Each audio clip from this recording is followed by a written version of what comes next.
नमस्कार मित्रांनो, थोडंसं दुःख वाटतंय, थोडं नाही भरपूर. काही दिवसांपूर्वी आपल्याकडं खंड्या आणि पांड्या अबंडंट डॉग्स कोणीतरी हे लेकरं सोडलेली होती. एक ठिकाणी आसरा दिलेला होता एक जणांनी, पण तिथंही काही लोक विरोध करायला लागले. तर इथं गोंदवलीची आपली स्मशानभूमी, आज आपण तिथं आलेलो आहे.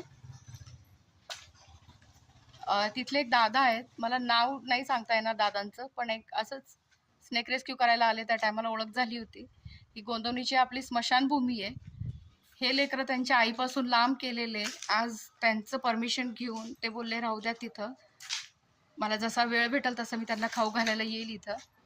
इथं काही कोणाचा कोणी वाली नाही आहे, कोणी त्यांना हाडाडपण करणार नाही, या गोष्टीचा आनंद वाटतंय. पण फक्त एवढंच की नजरेसमोरून लांब राहतील, त्याचं वाईट वाटतं.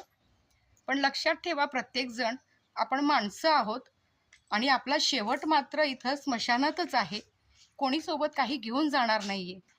मी ह्या लेकरांना स्वतः भाकरी घालत होते, फक्त रात्रीचा राहण्याचा आसरा म्हणून, त्यांना डोळ्यासमोर ठेवावं म्हणून मी त्यांना ठेवत होते.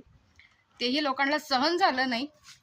प्लीज असं करू नका. आपल्यावर वेळ कशी येईल नाही सांगता येत. आज आपण पाहतोय नैसर्गिक आपत्ती इतकी आली का स्वतःच्या घरातून लोक बाहेर आहेत. आपण दसरे चांगले पुरणपोळी लाटून खाल्लेत, काही लोकांना तेही नशिबी लागलं नाहीये. आपल्यावरही कदाचित अशी वेळ येऊ शकते. एकतर मी एकच विनंती करेल की जर कुत्री जणली तर त्याचे पिल्लं तिच्या जवळ राहून द्या. त्यांच्या आईसोबत राहून ते कसे का होईना शिकतात, कसा शिकार करायचा, कसं खायचं. पण आईपासून लांब केल्यानंतर त्यांनाही प्रश्न पडतं की आम्ही कसं जगायचं. तर निदान असं करू नका. हे मुकाजीव काही मागत नाही. पुन्हा एकदा मी एकच बोलेल की आपला शेवट सगळ्यांचाच इथे, कोणी उरावर घेऊन जाणार नाहीये. हे फार दुःख वाटतं की हे लेकरं आज मला माझ्यापासून लांब करावं लागतील. ही मी पाळलेली नव्हती, फक्त त्यांची आबळ होऊ नये म्हणून थोडीशी रिक्वेस्ट केली होती, पण कोणी सहकार्य केलं नाही. माणसांनाच रिक्वेस्ट केलेली. असो, पण हरकत नाही.